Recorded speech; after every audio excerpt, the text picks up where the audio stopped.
La situación de la Iglesia Católica actual está en periodo de destrucción, o más bien he querido decir que está muerta y enterrada, ya que dicha destrucción comenzó hace más de 60 años, cuando tuvo lugar el Concilio Vaticano II. Desde entonces, la Iglesia Católica ha ido muriendo poco a poco. Los fieles han abandonado su fe y las ovejas, que es el nombre evangélico que se da en la Biblia a los fieles, han ido abandonando el redil. Redil es el nombre evangélico que se da a la Iglesia, y al pastor de las ovejas, pastor, es el nombre evangélico del Papa, que cuida a las ovejas, las enseña y las reúne a todas juntas en un mismo redil. Hay ovejas que se dicen a sí mismas que son católicas, pero si hablas con ellas sobre temas de fe, moral, dogma, doctrina o simplemente hablas sobre Dios, te vas a dar cuenta inmediatamente que todas, absolutamente todas las personas con las que hables tienen su propio Dios, su propia moral, su propia doctrina, su propia fe. En definitiva, cada una de esas personas que se llaman a sí mismas católicas no tienen nada en común. No tienen en común ni la fe, ni la doctrina, ni la moral, ni siquiera el mismo Dios, pues cada uno piensa en un Dios, Jesucristo, completamente distinto. ¿Y esto por qué sucede? ¿Por qué cada católico se ha convertido en un personaje que se define a sí mismo como yo soy un libre pensador? Lo que tú pienses o creas sobre Dios no tiene por qué ser verdad. Eso es tu opinión. Cada uno tiene su opinión. Todo esto son frases que escuchas con mucha frecuencia cuando hablas con otro católico. Pero, ¿quieres saber la verdad de todo esto? Te repito, ¿quieres saber la verdad de todo esto? La auténtica verdad. Vas a saber la verdad.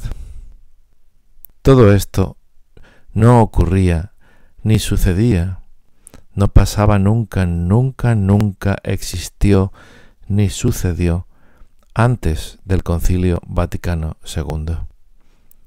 Antes de 1962, es decir, antes del Concilio Vaticano II, todos los papas de la Iglesia Católica velaban, cuidaban y apacentaban a sus ovejas, y también todo el clero, hasta los meros sacerdotes de parroquias, instruían, enseñaban, aconsejaban y guardaban con esmero y dedicación a todo su rebaño, de modo tal que cualquier católico, sea cual fuere su idioma, raza o nacionalidad, tenían todos una misma doctrina, fe, moral, creencias y conocimientos sobre las verdades reveladas por Dios y por el Evangelio.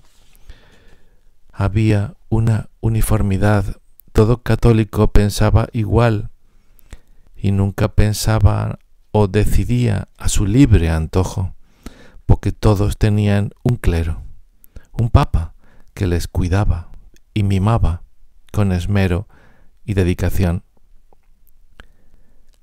La Iglesia Católica ha muerto, porque desde hace 60 años ha dejado de ser la luz que iluminaba la ignorancia y ha dejado de ser el redil donde las ovejas se sienten protegidas con un pastor que las enseña y las corrige cuando se equivocan. En la silla de Pedro se ha sentado un falso pastor que no le importa que las ovejas se dispersen, y así está sucediendo.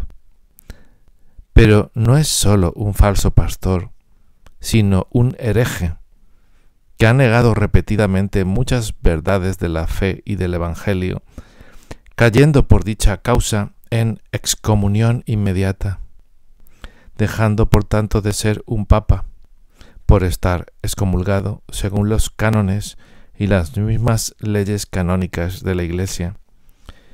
Cualquiera que obedezca a un papa hereje y excomulgado acarrea las mismas consecuencias y pone en peligro su alma. No es mi opinión ni mi punto de vista, es lo que está escrito en las leyes canónicas de la Iglesia. Cualquiera que niegue siquiera una de las verdades contenidas en el Evangelio sea declarado anatema. Anatema, es decir, excomulgado, fuera de la Iglesia. Y Francisco Bergoglio no ha negado una, sino muchas verdades de fe. No se haya considerado guía, sino traidor e impostor e usurpador, y ningún católico de buena fe crea en él y en las herejías y también muchas blasfemias que frecuentemente dice contra Dios y la Virgen María. El Evangelio habla sobre el falso profeta, dice que arrastrará a muchos a la perdición. Mi recomendación, hermano y hermana, es que vuelvas la mirada a la doctrina anterior al Concilio Vaticano II. Esa doctrina que era igual para todos los pueblos, razas e idiomas, y que estaba sustentada por el pastoreo constante de quienes velaban por la salud y salvación de las ovejas que les habían sido encomendadas. Vuelve la mirada atrás, donde había seguridad, donde había pastos y lugares para descansar con seguridad nuestra fe y nuestra esperanza, y donde había lugar para soñar en un mundo más humano, más justo y más misericordioso. Desde que el hombre retiró su mirada de Dios y la alzó para mirarse solo a sí mismo, el hombre ha quedado perdido y con un rumbo incierto. Solo si el hombre vuelve a poner su confianza en Dios y pone los cimientos seguros sobre el edificio del templo de Dios, volverá entonces a tener la seguridad del templo en el que reside. Su edificio espiritual residirá edificado sobre el templo de Dios. Os deseo bendiciones.